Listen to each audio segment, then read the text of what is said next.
ही बघा शेवाळी आमच्या रानची, ही अशी भाजी आम्ही आणतो रानातून. आता हिची भाजी बनवणार आहोत आम्ही. कापून तयार करायची, शिजवून घ्यायची आणि मग ही शेवाळी अशी बाजूला काढून टाकायची, त्याचं पाणी घ्यायचं आणि त्याचंच कालवण करायचं असं. म्हणजे हे आता बघा आम्ही शेवाळी टाकते, ते आता तुकडं तुकडं करते. ही अशी घ्यायची, धुवून काढायची, मग त्याची भाजी बनवायची.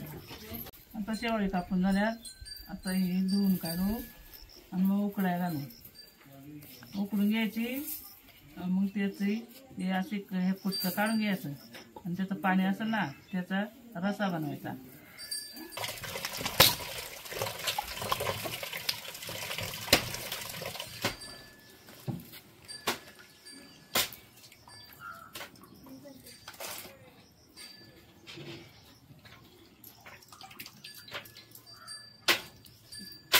शेवाळी आता 15-20 मिनिटं उकळून घेऊया.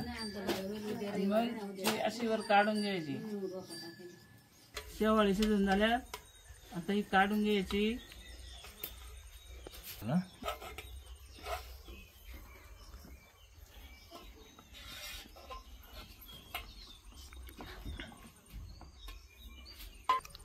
आता शेवाळी काढून घेतल्यात. याचा आता ही रस्सा बनवणार आहे पाण्याचा.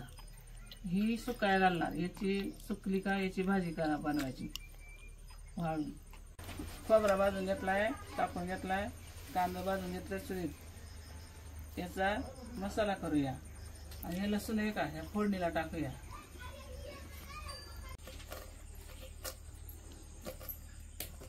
हा मसाला वाटून झालेला आहे आणि जे आपल्याला फोडणीसाठी मसाले टाकायचे ते आपण इथे काढून घेतलेले सेपरेट. आणि हा लसूण पण आपण ठेचून घेतलेला आहे असा.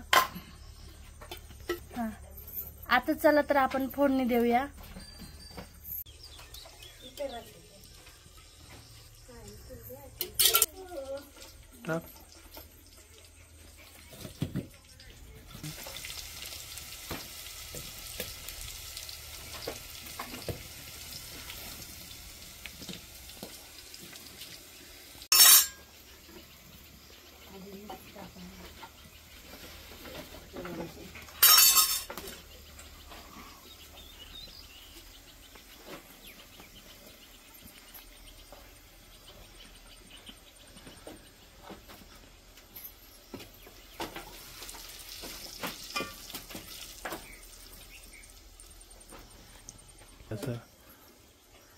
आता मिरची भाजून झाली. आता मसाला टाकायचा. सर्व मसाला टाकायचा. आता वाटलेला मसाला टाकायचा.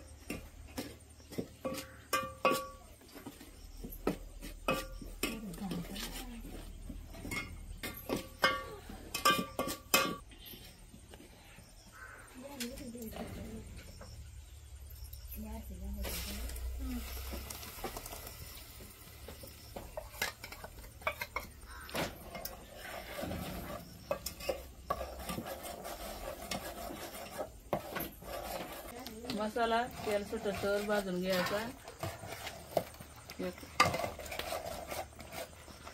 आणि त्याच्यावरून पाणी ओतायचं. आता मसाला भाजून तयार झालाय. आता या भाजीचं पाणी होते त्याच्यावर.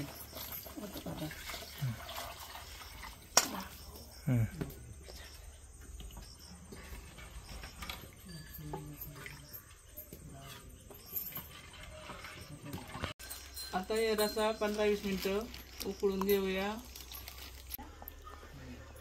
आमचा रस्सा आता मस्त बनवून झालेला आहे. आता आम्ही गरमागरम मस्त रस्सा आणि भाकरी खाणार आहोत. चला तर तुम्ही पण या आमच्यासोबत जेवायला.